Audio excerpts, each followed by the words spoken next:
घन जंगल में बंटी कबूतर एक दिन अपनी पत्नी टुनटुनी चिड़िया से झगड़ रहा था। वो कोई भी काम नहीं करता था, दिन भर घर में पड़ा रहता था। एक दिन वो टुनटुनी चिड़िया से शराब पीने के लिए पैसे मांगने लगा। जब टुनटुनी चिड़िया उसे पैसे देने से मना करती है, तब बंटी कबूतर उससे कहता है, तू मुझे पैसे देने से मना कर रही है, अब तू नहीं बचेगी। अब बंटी कबूतर टुनटुनी चिड़िया को खूब मारता है। तभी टुनटुनी चिड़िया कहती है, तू क्या सोच रहा है? अगर तू मुझे मारेगा तो मैं तुझे पैसे दे दूंगी। जा, मैं नहीं दे रही तुझ जैसे निकम्मे को पैसे, और मैं तेरी शिकायत पुलिस में जाकर करूंगी। बंटी कबूतर टुनटुनी चिड़िया की बातों को सुनकर डर जाता है और घर छोड़कर भाग जाता है। टुनटुनी चिड़िया अपनी किस्मत पर रो रही थी।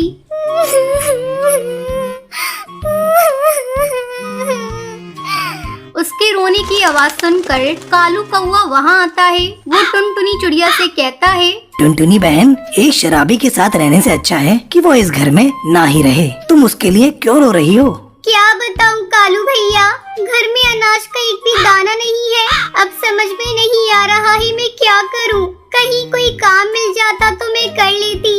ठीक है टुनटुनी बहन, मैं तुम्हारे लायक कोई काम देखता हूँ और आकर तुम्हें बताता हूँ। इतना कहकर कालू कौवा वहाँ से चला जाता है।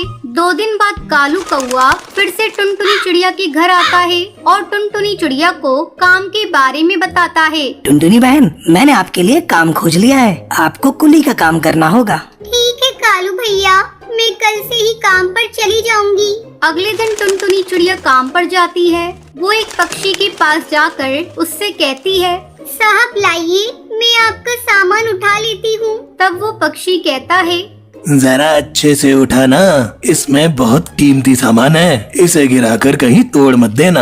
आप चिंता मत कीजिए साहब, मैं आपको शिकायत का कोई मौका नहीं दूंगी। टुनटुनी चिड़िया सेठ का सामान सुरक्षित पहुंचा देती है। मुझे जल्दी से पैसे दे दो साहब, धंधे का टाइम है। इस तरह टुनटुनी चिड़िया सुबह से शाम तक पक्षियों का सामान एक जगह से दूसरी जगह पहुंचाती है। कई दिन गुजर जाते हैं। एक दिन टुनटुनी चिड़िया एक अंडा देती है। अंडे को देखकर टुनटुनी चिड़िया बहुत खुश हो रही थी। मैं अपनी बच्ची को अच्छे संस्कार दूंगी। लेकिन टुनटुनी चिड़िया को इस बात की चिंता खाए जा रही थी कि जब वो काम पर चली जाएगी तो उसके अंडे की देखभाल कौन करेगा। तभी उसे अपनी पड़ोसन सुंदरी कौवी की याद आती है। वो जल्दी जल्दी सुंदरी कौवी के पास जाती है।